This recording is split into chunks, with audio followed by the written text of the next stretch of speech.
Vous avez vu les travaux le week-end dernier avec Fabien? N'oubliez pas, hein, sur le site. Ah, par contre, les plastiques, ils aiment pas le froid là. Elle a été abandonnée pendant au moins 1 an et demi cette voiture. On a besoin d'un gros coup de nettoyage. On va voir comment est la peinture sous la crasse là.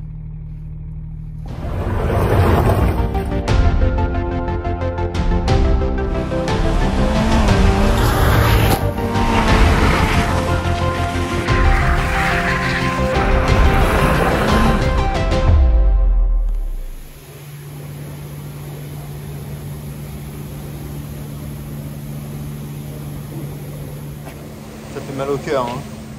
Ouais, ça...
Bon alors, c'est bien revenu hein, tout ça. On aperçoit encore le lustrage de l'époque. Mais un petit peu.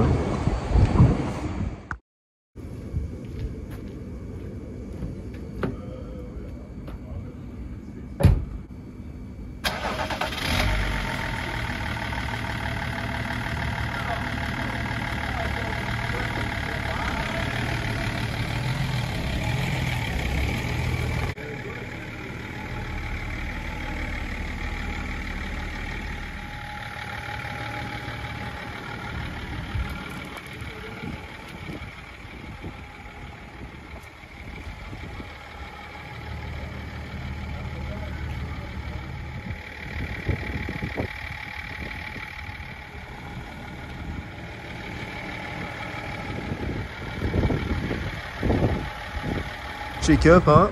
Visiblement, tous les niveaux sont bons. Elle consomme pas de direction assistée, hein, pas de liquide de direction assistée. Bon, il n'y a plus de traces, hein, les raccords sont bons. Bon, c'est une opération, c'est bien déroulé. Je vais en profiter pour parler un peu des travaux que j'avais pu faire à l'époque sur cette voiture là. Un peu tous les points faibles des E39, enfin en tout cas les points faibles sur lesquels je suis tombé. Hein.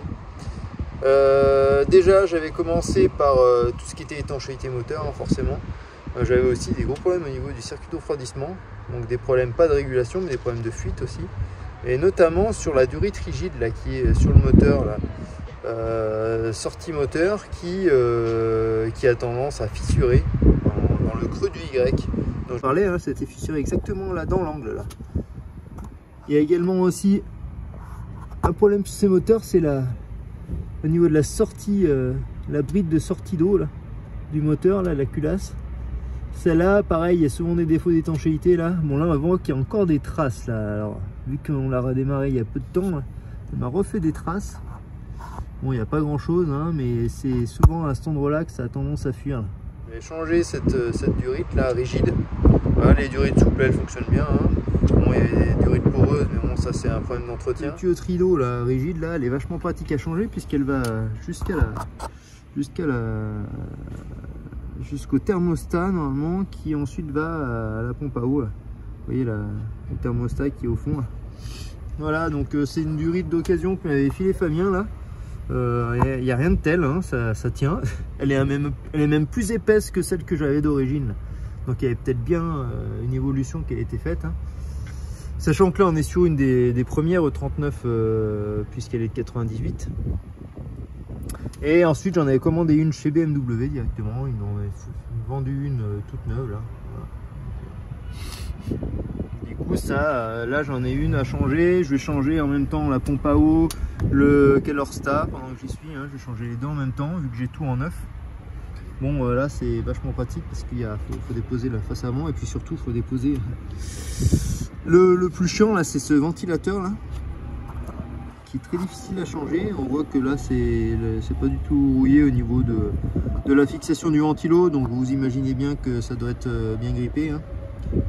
La dernière fois que j'avais démonté, j'avais pas réussi à le déposer là. Donc, je pense qu'en insistant sur le dégrippant, ça devrait peut-être le faire là. Il va falloir que j'y passe de toute façon pour à minima la pompe à eau et le Kelorsta. Et surtout le plus important sur ces voitures là, c'est toutes les tuyauteries de dépression. Alors ça on a eu le problème avec Fabien. La sienne c'est pareil, enfin les deux qu'il avait c'était pareil. On a l'impression qu'elles n'avaient pas de pêche. Et c'est là qu'on s'est rendu compte qu'en fait toutes les durites de dépression étaient toutes pourries. Et ce qui faisait que plus de dépression, et s'il n'y a plus de dépression, déjà le freinage est plus le même, mais surtout le turbo ne se déclenche pas correctement, là, vu qu'il est commandé par ces tuyauteries de dépression. Donc là, les tuyauteries de dépression, il y en a un sacré nombre. Hein. Il y a les durites sur les supports moteurs qui permettent d'amortir les vibrations du moteur, les durites qui viennent alimenter la vanne EGR, les durites qui alimentent le turbo. Bien sûr, il y a les grosses durites qui alimentent le master valve. C'est un peu le problème de ces voitures, c'est qu'on a tendance à changer toutes les durites pour lesquelles elles sont poreuses, les grosses durites, et qui ont des fuites. Sauf que les tuyauteries d'air, on n'y pense pas. Ça fait pas de fuite, mais ça a quand même un impact sur le moteur. Également, alors, bon là on voit qu'il y a des traces un peu là. Bon, c'est parce que les joints à mon avis ont séché là en 2 ans. Là. J'avais des problèmes de fuite de partout sur le moteur. Je comprenais plus rien, ça fuyait au niveau du cache-culbus, ça fuyait au niveau de partout, ça fuyait au niveau du circuit d'huile, ça fuyait de partout. Et je commençais à resserrer un peu par-ci par-là, à changer les joints qu'il fallait, mais ça fuit encore. Et en y réfléchissant, je dis mais il y a peut-être une surpression carter, et je me suis rendu compte que donc là sous le filtre air, là, quand vous démontez le capot là, du filtre air, derrière là vous avez une membrane là, une soupape de dégazage du carter moteur et un espèce de filtre qui vient filtrer, je sais pas pourquoi, mais qui vient filtrer les vapeurs d'huile. Tout bête, hein, c'est que vu que le petit filtre là qui filtre les vapeurs d'huile s'encrasse d'huile, il devient étanche, et une fois qu'il est étanche, le carter monte en pression, il n'y a plus de dégazage du carter, c'est comme s'il n'y avait plus de reniflard. Et Fabien a eu le même problème il y a quelques jours. Donc c'est bien un problème qui est assez récurrent. Alors c'est un problème, théoriquement il est conseillé de changer ce filtre là toutes les 2 vidanges. C'est un filtre qui coûte rien du tout, qui prend 5 minutes à changer, puisque c'est pas plus compliqué que de changer le filtre air, hein. On change le filtre air, là on a accès directement, hein. C'est juste à côté des injecteurs. Une fois elle m'a fait la surprise là, au niveau des suspensions pneumatiques à l'arrière, je sais pas pourquoi, mais un jour elle s'est retrouvée complètement par terre. Bon, après quelques heures d'arrêt, je l'ai redémarrée, elle s'est regonflée, elle s'est jamais redégonflée. Tant mieux, hein. Ça permet de corriger l'assiette, donc la voiture reste toujours bien plate, quelle que soit la charge qu'on peut lui mettre. Et c'est pas peu de lui mettre de la charge, parce qu'on les a quand même sacrément chargées un paquet de fois avec Fabien, ces voitures, et on n'a jamais eu de problème. Elles sont toujours gonflées pour rester à plat. Vous avez vu, hein, c'est un peu difficilement le cacher là. J'avais eu un petit accrochage là sur un terre-plein là. Bon, j'avais traité, c'est un peu corrodé, il va falloir qu'on s'y attelle avec Fabien, mais bon, voilà, il n'y a rien de bien grave, hein. Bon, par contre, c'est au niveau des planchers, j'ai pas mal de traitements à faire, parce que la corrosion de surface commence à être un peu prononcée. Et là, le gros problème que j'ai, par contre, au niveau corrosion, c'est ici, là. Alors là, c'est vraiment tout pourri, là. Là, c'est tout pourri, c'est uniquement le bas de caisse en surface, hein, c'est pas à l'intérieur. Mais voilà, il va falloir qu'on s'y mette sérieusement, là. Fabien a un super poste à souder, maintenant. Il va falloir s'y mettre. Et bon, selon, elle est quand même pas mal, et bon, je suis quand même rassuré. Il y a encore de la finition parce j'ai pas bien frotté de partout, hein, visiblement là. Mais la carrosserie est quand même bien revenue malgré tout. Vous avez dû remarquer, on les avait présentés à l'époque, hein, les sièges. Là j'ai un intérieur un peu, alors un peu Pakem, alors je sais pas si c'est du Pakem, mais bon. Intérieur avec des sièges un peu plus cossus là, réglables. Voilà. Mais en intérieur tissu. Et alors je sais pas pourquoi c'est un intérieur tissu. Moi on m'a eu dit que c'était parce qu'elle venait d'Allemagne, et en Allemagne ils ont tendance à préférer le tissu. Ah bien sûr, vous imaginez bien, c'était un mécanicien qui l'avait cette voiture. Les sièges étaient noirs, mais quand je dis noir, ils étaient vraiment noirs. On voyait même plus les motifs là. Et alors là j'ai un boulot monstrueux là pour détacher les tissus là. Mais pour le coup ils sont quand même sacrément bien revenus, hein.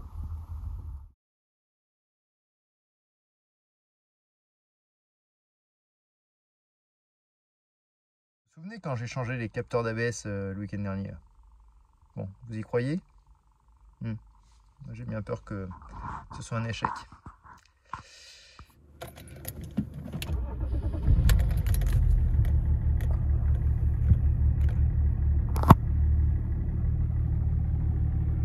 Bon voilà, vous avez vu?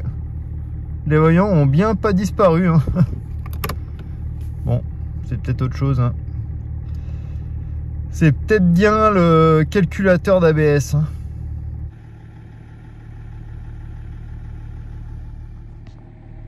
Bon, vous avez vu qu'elle me manquait quand même, hein, même si je l'avais oublié cette voiture là. Et on va continuer les réparations, la remise en état, les révisions que j'avais prévues là. Et on vous montrera la suite dès que ça sera fait. Allez, bonne soirée.